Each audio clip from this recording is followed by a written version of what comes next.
Bismillahirrahmanirrahim. Assalamualaikum warahmatullahi wabarakatuh. Alhamdulillahi rabbil alamin. Wa bihi nasta'in ala umurid dunya waddin. Wa ala alihi wa ashabihi ajma'in, amma ba'd. Allahumma salli wa sallim wa barik ala sayyidina Muhammad. Rabbi israh li sadri wa yassir li amri wahlul 'uqdatam min lisani yafqahu qawli. Rabbana zidna ilma warzuqna fahma. Para jemaah ingkang dipun muliakan Allah Subhanahu wa taala, monggo sareng-sareng kita milai majelis kula panjenengan sedaya dalu menika kanthi waosan basmalah ugi selawat. Bismillahirrahmanirrahim. Allahumma sholli ala sayyidina Muhammad wa ala ali sayyidina Muhammad. Kagem keberkahan majelis kula panjenengan lan mugi-mugi kula panjenengan sedaya keluarga tansah pinaringan sehat, pinaringan keteguhan iman, lancar rezeki lan urusanipun dunia akhirat. Kita wasaken umul kitab sareng-sareng liridallahu wa li sifati rasulillah wa kulli niyatin salihah. Al-Fatihah. A'udzu billahi minasyaitonir rajim. Bismillahirrahmanirrahim. Alhamdulillahi rabbil alamin, arrahmanir rahim, maliki yaumiddin. Iyyaka na'budu wa iyyaka nasta'in. Ihdinas siratal mustaqim, siratal ladzina an'amta 'alaihim ghairil maghdubi 'alaihim waladdallin. Amin.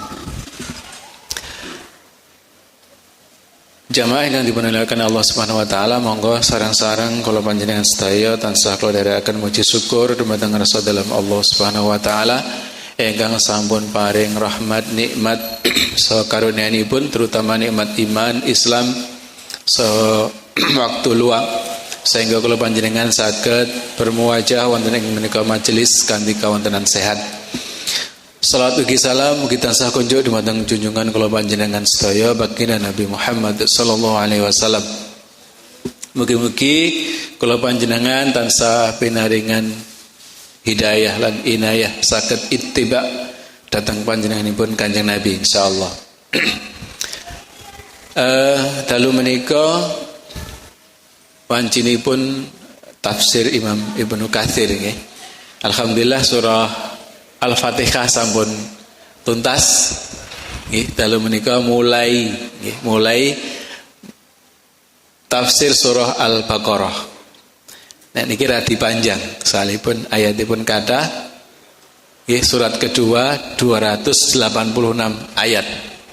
Tapi insyaallah dalu menika kita bahas dulu beberapa hal terkait surah Al-Baqarah.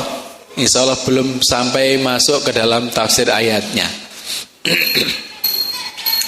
Mengawali surah Al-Baqarah ini, Imam Ibnu Katsir beliau menjelaskan beberapa hal terkait dengan keutamaan surah Al-Baqarah, atau yang dalam bahasa kita sering kita sebut dengan fadilah atau keutamaan surah Al-Baqarah.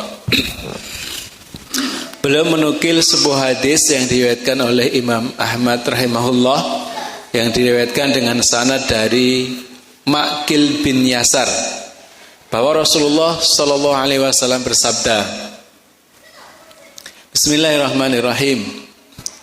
Al-Baqaratu sanamul Qur'ani wa dirwatuhu.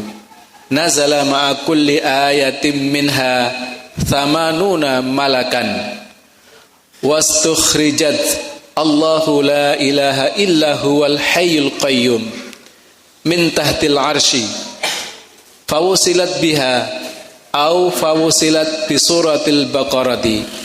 Wa Yasin qalbul Quran la yaqra'uha rajulun yuridullahu wad-daral akhirata illa ghufira lahu wa qara'uha ala mautakum. Artinya Al-Baqarah adalah yang tertinggi dan puncaknya Al-Quran. Setiap ayat yang turun dibawa oleh 80 malaikat.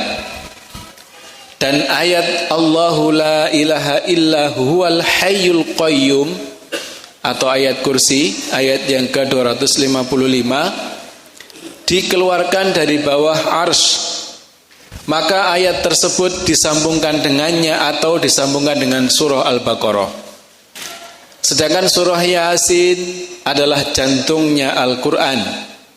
Tidaklah seseorang membacanya karena mengharapkan Allah dan hari akhir, melainkan ia pasti diampuni. Dan bacakanlah surat tersebut kepada orang yang akan meninggal dari kalian. Imam Ahmad rahimahullah meriwayatkan hadis ini secara sendirian. Ia juga meriwayatkan dengan sanad yang lain dari Ma'qil bin Yasar. Ia berkata, Rasulullah SAW bersabda, Aqra'uha atau Iqra'uha ala mautakum. Bacakanlah surat tersebut kepada orang yang akan meninggal dari kalian. Maksudnya yang diperintahkan untuk membacakan ini adalah surah Yasin. Maka dengan sanad ini jelaslah makna yang masih samar pada riwayat yang pertama tadi, dan hadis yang senada dengan riwayat yang kedua telah diriwayatkan juga oleh Imam Abu Dawud, An-Nasai dan Ibnu Majah. Sedangkan At-Tirmidzi meriwayatkan dari Abu Hurairah radhiyallahu an, ia berkata Rasulullah sallallahu alaihi wasallam bersabda, "Likulli syai'in sanamun wa inna sanamal Qur'ani suratul Baqarati wa fiha ayatun hiya sayyidatu ayil Qur'an hiya ayatul kursi." Setiap segala sesuatu itu ada puncaknya, dan puncaknya Al-Quran adalah surah Al-Baqarah. Di dalamnya terdapat satu ayat yang menjadi puncaknya ayat-ayat Al-Quran, yaitu ayat kursi. Jamaah yang dimuliakan oleh Allah, Imam Ibnu Katsir menjelaskan bahwa hadis yang pertama tadi dan yang kedua ini secara rawi masuk dalam hadis yang secara sanad dhaif. Secara sanad dhaif. Tetapi Imam Ibnu Katsir memuatnya di dalam kitab karangannya yang merupakan kitab yang disebut dengan Al-Qur'anul Azim, tafsir Imam Ibnu Katsir. Dari sini pertama bisa kita ambil pelajaran bahwa hadis dhaif ketika ada banyak riwayat yang senada terkait dengan hal fadilah itu boleh kita gunakan. Jadi hadis dhaif dengan banyak riwayat dan banyak jalurnya, meskipun itu secara sanad dianggap dhaif, terkait dengan hal fadilah itu boleh kita gunakan dan kita jadikan sebagai landasan tentang keutamaan. Tapi kalau terkait dengan hukum fikih, maka nanti harus ditimbang lagi, dicari hadisnya yang lebih kedudukannya lebih tinggi, ya, apakah hasan ataupun hadis sahih, kalau bisa mutafakun alaih. Nah, ini pelajaran yang pertama. Yang kedua dari hadis ini, baginda Nabi menjelaskan bahwa kedudukan atau posisi surah Al-Baqarah itu adalah merupakan puncaknya Al-Quran, ya, puncaknya Al-Quran. Dan di dalamnya ada satu ayat yang merupakan puncak dari seluruh ayat-ayat Al-Quran, yaitu ayat kursi. Sehingga keutamaannya begitu luar biasa. Makanya biasanya ada banyak ayat dari surah Al-Baqarah ini yang kemudian kita jadikan sebagai wirid Al-Quran. Kita baca secara rutin, terutama ayat kursi. Di hadis yang ketiga atau yang kedua ini hampir sama senada terkait dengan bahwa baginda Nabi menjelaskan bahwa segala sesuatu itu ada puncaknya, ya. Musim hujan juga ada puncaknya, deres-derese, nggih. Musim kemarau juga ada puncaknya. Gunung ada puncaknya. Tenaga kita juga ada puncaknya. Kalau wis kau wis entek niku wis berarti wis notok, berarti sudah sampai puncaknya. Nah, Al-Qur'an ini puncaknya adalah surah Al-Baqarah, dan puncak dari ayat-ayat yang ada itu adalah ayatul kursi. Dalam riwayat yang lain, dalam kitab Musnadnya Imam Ahmad, dalam Sahihnya Imam Muslim, dan dalam Sunannya Imam At-Tirmidzi dan An-Nasa'i, diriwayatkan dari Abu Hurairah radhiyallahu an bahwa Rasulullah sallallahu alaihi wasallam bersabda, "La taj'alu buyutakum kuburan, fa inal baital ladzi tuqra'u fihi suratul Baqarati la yadkhuluhu syaitan." Janganlah kalian jadikan rumah kalian layaknya kuburan. Sesungguhnya sebuah rumah yang dibacakan di dalamnya surah Al-Baqarah, maka setan tidak akan memasukinya. Imam At-Tirmidzi berkata, hadis ini atau hadisnya hasan sahih. Abu Ubaid Al-Qasim bin Salam meriwayatkan dari Anas bin Malik radhiyallahu an bahwa Rasulullah sallallahu alaihi wasallam bersabda, Bismillahirrahmanirrahim, "Inna syaitana yakhruju min baiti idza sami'a suratal Baqarati tuqra'u fihi." Sesungguhnya setan itu keluar dari rumah apabila ia mendengar surat Al-Baqarah dibacakan di dalamnya. Jadi faidah atau fadilah yang kedua dari surah Al-Baqarah adalah ketika surat ini dibacakan di dalam rumah, maka setan akan keluar dari rumah itu, atau dia tidak akan sanggup untuk memasuki rumah itu. Makanya ini termasuk surat yang biasa kita jadikan sebagai nek tiang Jawi niku pager rumah. Nah, bagi kita ruqyah syar'iyah. Jadi disunahkan ketika kita akan menempati rumah baru atau tempat baru, dibacakan di dalamnya surah Al-Baqarah. Sekali baca itu artinya dari alif lam mim sampai ayat terakhir. Ini dalam rangka tadi itu supaya setan ini meninggalkan rumah itu.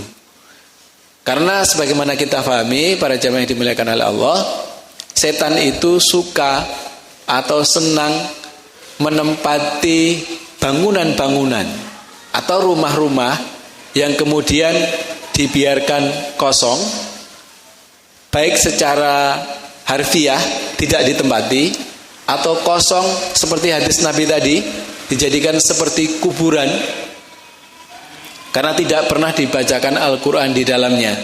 Nah, jadi seperti itu tempat yang disukai oleh setan. Makanya pesan Nabi, jangan kalian jadikan rumah kalian itu seperti kuburan. Dengan cara kita baca Al-Quran di dalamnya, terutama Quran surah Al-Baqarah. Hadis ini diriwayatkan oleh beberapa rawi yang lain. Kemudian di dalam sanadnya ada ya seseorang yang bernama Sinan bin Sa'ad. Nah, ini dinilai orang ini thiqah atau terpercaya. Saya tidak perlu menjelaskan sanadnya lebih detail ya, karena panjang, nanti juga sulit kita menghafalnya ya, nanti dibaca lagi. Jadi sudah ada dua fadilah atau keutamaan dari surah Al-Baqarah. Yang pertama, Al-Baqarah adalah puncaknya Al-Quran. Yang kedua, ketika surah Al-Baqarah ini dibacakan di dalam rumah kita, maka setan akan meninggalkan atau keluar dari rumah itu, atau dia tidak akan memasukinya ketika mendengar bacaan surah Al-Baqarah.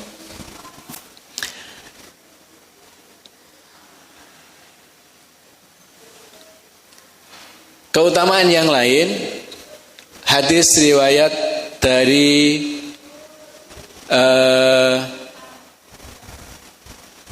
Abdullah bin Mas'ud, diriwayatkan oleh Ibnu Mardawai.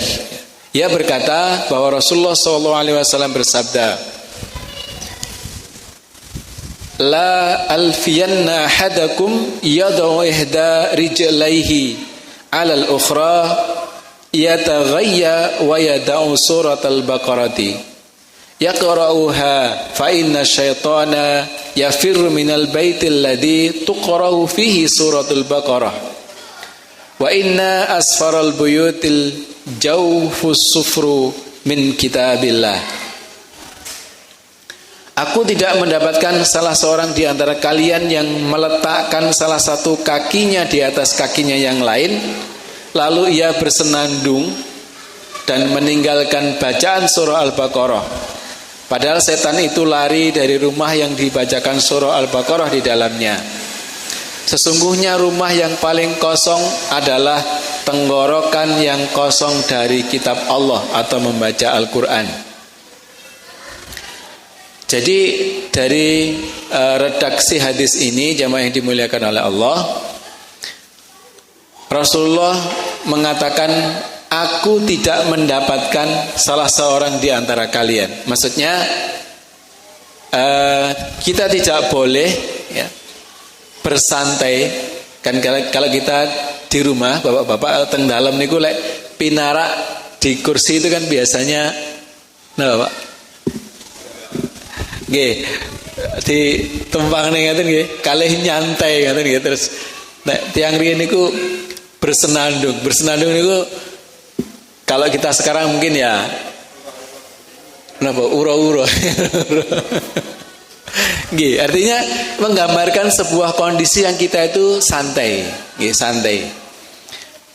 Kemudian dengan kesantaian itu kita melupakan atau meninggalkan bacaan surah Al-Baqarah, itu tidak boleh. Artinya membaca surah Al-Baqarah itu jauh lebih utama, jauh lebih baik, harus kita upayakan, okay?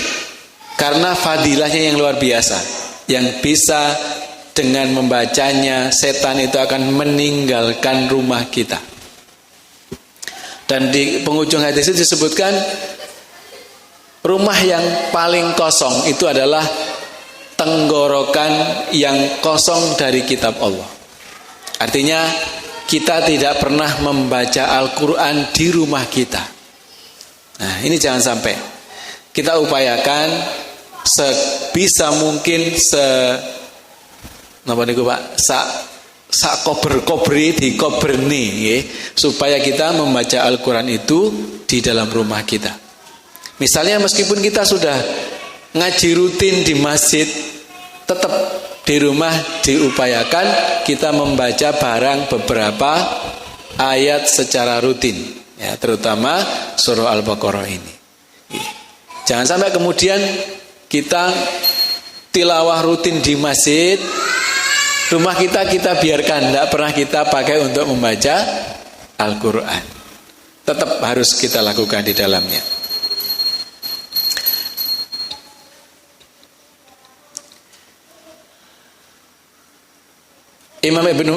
Sahabat Ibnu Mas'ud radhiyallahu an meriwayatkan, ya, tidaklah satu rumah dibacakan di dalamnya surah Al-Baqarah melainkan setan akan keluar dari rumah tersebut. Di redaksinya sambil terkentut-kentut saking napa Pak? Wedine, gitu ya, saking wedine. Nggih. Jadi fadilah yang kedua adalah Al-Baqarah adalah surat yang diajarkan kepada kita untuk menjadi benteng rumah kita dari setan. Nah, ini kita amalkan, sehingga kita nggak perlu datang ke orang pintar untuk minta pagar, karena pagernya ada pada diri kita masing-masing. Ya, karena kalau nanti datang ke orang pintar minta pagernya dikasih atau dikirimi jin penjaga. Ya. Padahal yang kita inginkan bukan jin penjaga, tapi penjagaan dari Allah Subhanahu wa ta'ala. Ini yang lebih ampuh. Jadi luar biasa.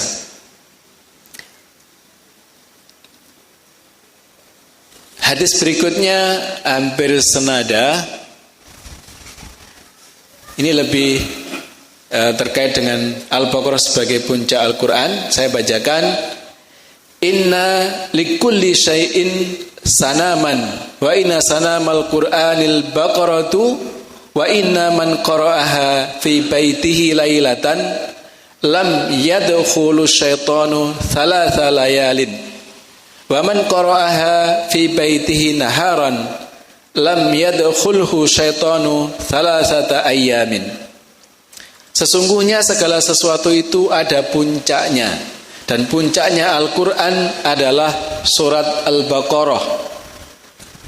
Dan barang siapa yang membaca di rumahnya pada satu malam, maka setan tidak akan memasukinya selama 3 malam.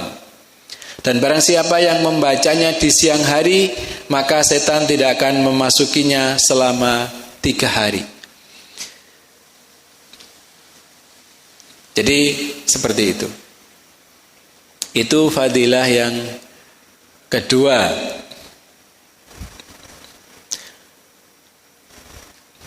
Kemudian Imam At-Tirmidzi dan An-Nasa'i dan Ibnu Majah meriwayatkan dari Abu Hurairah radhiyallahu an bahwa Rasulullah sallallahu alaihi wasallam mengutus utusan dengan jumlah yang banyak. Jadi ada banyak orang yang diutus oleh Rasulullah. Kemudian Rasul meminta mereka agar membacakan sesuatu, maksudnya membaca ayat Al-Quran. Lalu masing-masing dari mereka membacakan hafalan Al-Quran. Jadi masing-masing menyampaikan hafalannya. Dan tibalah giliran seseorang yang paling muda di antara mereka. Nabi SAW berkata, apa hafalan yang kamu miliki wahai fulan? Ia berkata, aku memiliki hafalan ini dan ini, serta surat Al-Baqarah. Nabi SAW berkata, apakah kamu hafal surat Al-Baqarah? Laki-laki tersebut berkata, iya. Nabi SAW pun berkata, pergilah kamu sebagai pemimpin mereka. Lalu seseorang dari petinggi mereka berkata, demi Allah, tidak ada hal yang menghalangiku untuk mempelajari surat Al-Baqarah, melainkan karena aku takut tidak dapat mengamalkan apa yang ada di dalamnya. Maka Rasulullah SAW bersabda, ta'lamul Qur'ana wa aqri'uhu, fa inna mathalal Qur'ani liman ta'allamahu faqara'ahu wa qama bihi kamathali jirabin mahsuwin miskan yafukhu rihihi fi kulli makanin wa mathalu man ta'allamahu fayarqudu wa huwa fi jawfihi kamathali jirabin uqi'a ala miskin. Pelajarilah oleh kalian Al-Quran dan bacalah ia, karena perumpamaan Al-Quran bagi orang yang mempelajarinya, selalu membacanya dan mengamalkannya, bagaikan wadah minyak wangi yang penuh dengan minyak kasturi yang wanginya menjalar ke setiap tempat. Dan perumpamaan orang yang mempelajarinya lalu ia tidur atau tidak mengamalkannya, tetapi Al-Quran itu ada di hatinya seperti wadah minyak wangi yang ditutupi wanginya. Nah, jadi dalam riwayat Imam At-Tirmidzi dari Abu Hurairah ini, Rasulullah akan mengutus banyak orang atau beberapa orang, dan kemudian sebelum berangkat mereka menyampaikan hafalan Al-Qur'annya masing-masing. Dari para petinggi-petinggi yang ada itu, tidak ada yang menyampaikan hafalan surah Al-Baqarah. Tapi ada seorang yang paling muda, ketika ditanya dia mengatakan hafal surat Al-Baqarah. Al-Baqarah ini pinten ayat Pak? 286. 2 juz seperempat kira-kira, nggih, 2 juz seperempat. Nggih. Kemudian karena punya hafalan surat Al-Baqarah ini, walaupun orang ini yang termuda di antara mereka, maka dia ditugaskan baginda Nabi untuk menjadi pemimpin. Maka para petinggi yang sudah lebih dulu menyampaikan dan sebenarnya mereka juga paham dengan surah Al-Baqarah mengatakan, "Umpami basane awake dhewe niku ngeten. Nyamut aku ora ngapalne Al-Baqarah mergo wedi gak iso ngamalne." Nah, begitu bahasanya. Maka kata baginda Nabi, pelajarilah Al-Qur'an. Hafalkanlah, bacalah. Perumpamaan orang yang mempelajari Al-Quran, membacanya terus-menerus, menghafalnya, mengamalkannya, itu seperti wadah minyak wangi kasturi. Minyak kasturi ini wangi, Pak. Kalau nggak dereng nate ngambu, dereng nate semerep ambune kayak apa. Tapi ini adalah minyak yang paling wangi, dan wanginya itu menjalar kemana-mana. Nah, perumpamaan orang yang mempelajari Al-Quran, membacanya, kemudian menghafalnya, tapi tidak mengamalkannya atau belum mampu mengamalkannya, seperti wadah minyak yang isinya minyak misik, tapi ditutupi. Jadi tetap wangi, tetap baik, tapi ambune niku dereng saged menjalar, dereng saged nulari teng sebelah. Nah, itu perumpamaannya. Tapi dua-duanya itu baik. Nah, jadi dengan kelebihan seseorang yang kemudian punya kelebihan hafalan dalam surah Al-Baqarah ditunjuk oleh baginda Nabi untuk menjadi pemimpin. Sedangkan baginda Nabi sangat mewanti-wanti kepada kita seorang mukmin, bahkan dalam perjalanannya, ya, idza kana salah satin fi safarin, jika ada 3 orang di antara kalian itu dalam sebuah perjalanan, fal yu'ammiru ahadahum, maka hendaknya menunjuk salah satu di antara mereka menjadi amir, menjadi pemimpin. Nah, ternyata di sini baginda Nabi membuat kriteria yang dipilih untuk menjadi pemimpin itu adalah yang punya hafalan surat Al-Baqarah. Bukan senioritas usianya, bukan senioritas kedudukannya. Nah, jadi kalau di dalam kaidah kita memilih imam dalam sholat itu diantaranya adalah yang paling baik bacaannya. Itu hadisnya seperti itu, dan diurut sampai dengan siapa yang paling dulu hijrah atau masuk Islam dan seterusnya. Nah, ini dalam kaitannya dengan surat Al-Baqarah ini, baginda Nabi menjadikannya sebagai ukuran untuk menentukan atau memilih seorang menjadi pemimpin dalam hal penugasan dari baginda Nabi SAW. Ada banyak kisah lain terkait dengan surat Al-Baqarah ini. Di antara adalah salah seorang sahabat yang sebentar. Ini riwayat Imam Bukhari radhiyallahu rahimahullah, ya. Dari Usaid bin Khudair. Singkatnya, kalau saya bacakan komplit ini panjang. Singkatnya, ia suatu malam membaca surat Al-Baqarah. Kemudian ketika dia membacanya, kudanya itu jingkrak-jingkrak. Ketika dia diam, kudanya juga diam. Dia baca lagi, kudanya jingkrak-jingkrak lagi. Dia diam, kudanya diam lagi. Sementara dia khawatir anaknya kecil itu di dekat kuda. Akhirnya dia berhenti membaca. Nah, kemudian dia mengangkat atau menggendong anaknya itu, dan ketika dia menengadah ke atas, ternyata di atas itu ada seperti naungan, seperti mendung tapi bercahaya, gitu. Maka setelah itu pagi harinya setelah subuh dia bercerita kepada baginda Nabi bahwa tadi malam dia mengalami hal seperti itu. Maka baginda Nabi mengatakan, bacalah terus. Maka dia mengatakan, saya khawatir dengan anak saya kalau sampai Pak ditendang kuda kan niku. Terus dia menceritakan bahwa dia melihat ada sesuatu di atasnya. Maka baginda Nabi menanyakan, tahukah kamu apakah itu? Dia menjawab, tidak tahu ya Rasulullah. Itu adalah para malaikat yang mendengar bacaan surat Al-Baqarah yang kamu baca. Seperti itu. Nah, itulah fadilah yang luar biasa jamaah yang dimuliakan oleh Allah dari surat Al-Baqarah yang mudah-mudahan kita mampu untuk mengamalkannya. Berikutnya fadilah atau keutamaan surat Al-Baqarah dan surah Ali Imran.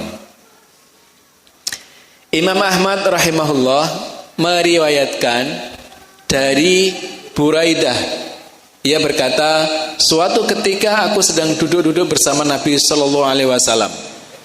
Lalu aku mendengar beliau bersabda, ta'allamu surat al-Baqarati fa inna akhadhaha barakatun wa tarkaha hasratun wala yastati'ihal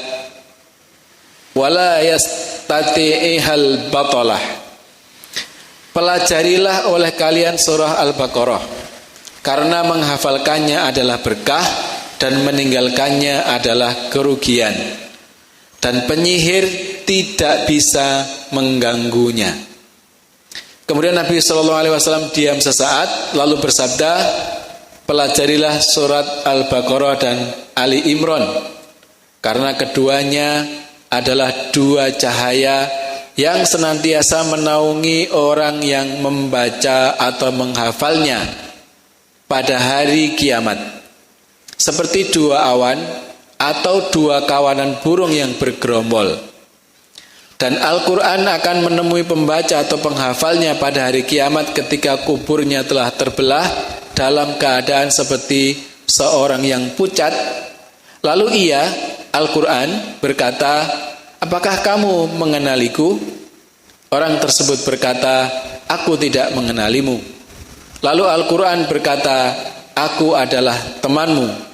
Al-Quran yang membuatmu kehausan di hari yang sangat panas dan membuatmu begadang di malam hari. Dan setiap pedagang berada di belakang perdagangannya, sedangkan kamu hari ini berada di belakang semua perdagangan. Maka ia diberi kekuasaan dengan tangan kanannya dan kekekalan dengan tangan kirinya.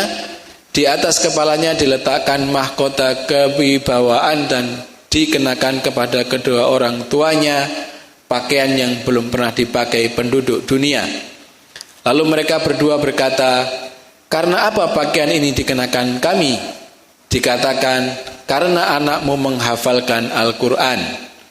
Lalu dikatakan kepadanya, bacalah dan naikilah tangga-tangga surga dan kamar-kamarnya. Maka ia terus naik selama ia terus membaca Al-Quran dengan cepat maupun tartil. Jadi ini terkait dengan surah Al-Baqarah dan Ali Imran serta yang lainnya. Surah Al-Baqarah dan Ali Imran akan menjadi cahaya yang menaungi orang yang membaca atau menghafalnya pada hari kiamat. Sedangkan orang yang menghafal Al-Quran itu akan dipakaikan pakaian dari surga, serta kepada kedua orang tuanya akan dipakaikan mahkota surga, yang orang tuanya kemudian bingung, ini apa gitu. Ini adalah karena anakmu menghafal Al-Quran. Maka beruntunglah Bapak Ibu yang memiliki putra yang dikarunia kemampuan oleh Allah untuk menghafalkan Al-Quran. Dan sebisa mungkin kita mendorong anak-anak kita untuk menghafalkan Al-Quran ini, karena dia nanti akan menjadi syafaat ya di yaumul qiyamah, akan memberikan perlindungan kepada kita di hari tidak ada lagi perlindungan atau tidak ada lagi naungan kecuali naungan dari Allah Subhanahu wa taala. Itu keutamaan dari surah Al-Baqarah dan Al-Quran secara umum. Ada hadis lagi yang disampaikan oleh Imam Ibnu Katsir yang menguatkan tentang hadis-hadis tadi. Ya. Artinya saja saya bacakan. Bacalah oleh kalian Al-Quran, karena ia adalah penyelamat bagi pembacanya pada hari kiamat. Bacalah oleh kalian dua yang bercahaya, Al-Baqarah dan Ali Imran. Karena keduanya akan datang pada hari kiamat seperti dua gumpalan awan atau dua kawanan burung yang bergerombol yang akan membela para pembacanya pada hari kiamat. Kemudian beliau SAW bersabda, bacalah oleh kalian Al-Baqarah karena menghafalnya itu berkah dan meninggalkannya kesedihan, dan para penyihir tidak bisa mengganggunya. Makanya jamaah yang dimuliakan oleh Allah, semangat untuk membaca Al-Quran ini harus kita tumbuhkan, kita kuatkan. Ketika misalnya kita belum bisa membacanya, justru kita harus belajar. Ya. Jangan kemudian karena kita merasa gak iso aku maca wis telat, tidak ada kata terlambat. Kita tetap belajar. Sak mampunya, sak bisanya. Karena ada banyak keutamaan yang lain dari Al-Quran ya, ketika kita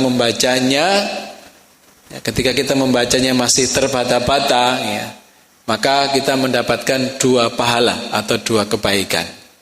Nah, itu kita manfaatkan menjadi bagian dari ikhtiar kita untuk mendapatkan naungan di hari kiamat kelak ketika tidak ada naungan lagi kecuali dari Allah Subhanahu wa taala. Nah, dari beberapa hadis terkait dengan fadilah atau keutamaan surah Al-Baqarah dan Ali Imran ini, mudah-mudahan menggugah dan membuka hati kita agar tumbuh dalam diri kita semangat untuk membacanya.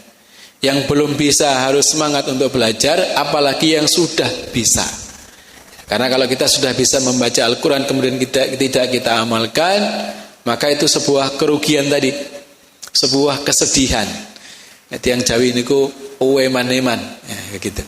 Karenanya mari kita biasakan kita membaca Al-Quran dan kita berusaha untuk memperbaiki bacaan kita, karena perintah Allah warattilil Qur'ana tartila, dan bacalah Al-Quran itu dengan tartil ya. Tartil itu seperti apa? Tartil itu adalah kita, kalau di dalam Quran terbitan Syamil itu dijelaskan dengan singkat. Tartil itu artinya kita komitmen atau konsisten dengan tiga hal. Yang pertama adalah makharijul huruf, tempat di mana huruf itu harus kita lafadzkan, kita keluarkan. Karena huruf Al-Quran itu ada yang keluarnya di bibir, ada yang di ujung gigi, ada yang di tengah langit-langit, ada yang di ujung tenggorokan, atau di pangkal tenggorokan. Jadi beda-beda tempatnya, tidak seperti bahasa Indonesia. Bahasa Indonesia itu kan di sini semua, di depan. Kalau Al-Quran berbeda, kita pelajari. Kemudian yang kedua adalah komitmen atau konsisten dengan mad atau panjang dan pendek. Karena panjang dan pendek bacaan Al-Quran kita itu membawa perbedaan arti yang sangat luar biasa. Kemudian yang ketiga, komitmen atau konsisten dengan terhadap gunnah atau dengung, sengau atau bunyi antara. Apakah dengung itu karena hukum idgham atau karena hukum ikhfa, sama-sama ada dengungnya, atau karena nun dan mim tasydid ada dengungnya. Itu tiga hal sederhana yang kalau nanti diterjemahkan dalam ilmu tajwid menjadi cukup panjang. Tapi secara simpel, komitmen dengan tiga hal itu agar bacaan Al-Quran kita menjadi tartil. Dan itulah bacaan yang diperintahkan oleh Allah Subhanahu wa taala kepada kita. Mudah-mudahan kita diberi kesempatan untuk senantiasa belajar dalam banyak hal, terkait dengan agama kita ini, sehingga menyempurnakan, menguatkan keimanan kita kepada Allah Subhanahu wa taala. Dan yang paling utama adalah dengan semua itu kita berharap simpati ya, dan rahmatnya Allah Subhanahu wa taala serta ridhonya, dan itu adalah sebab utama kita akan dimasukkan ke dalam surganya insyaallah. Jemaah yang dimuliakan oleh Allah, barangkali itu yang bisa kami sampaikan di kesempatan malam hari ini. Insyaallah Jumat yang akan datang lagi kita akan masuk ke tafsir ayat pertama dan dari surah Al-Baqarah. Kurang lebih mohon maaf, mudah-mudahan apa yang saya bacakan tadi ada guna manfaatnya, terutama untuk saya pribadi dan panjenengan semuanya, serta menjadi ilmu yang bermanfaat. Dan kalau ada kesalahannya itu datangnya semata-mata dari diri saya pribadi, mohon maaf yang sebesar-besarnya. Dan marilah kita tutup pertemuan kita ini dengan hamdalah alhamdulillahirabbil alamin serta doa penutup majelis. Subhanakallahumma rabbana wa bihamdika asyhadu an la ilaha illa anta astaghfiruka wa atubu ilaik. Akhirul kalam, wallahul muwafiq ila aqwamit thariq. Wassalamu alaikum warahmatullahi wabarakatuh.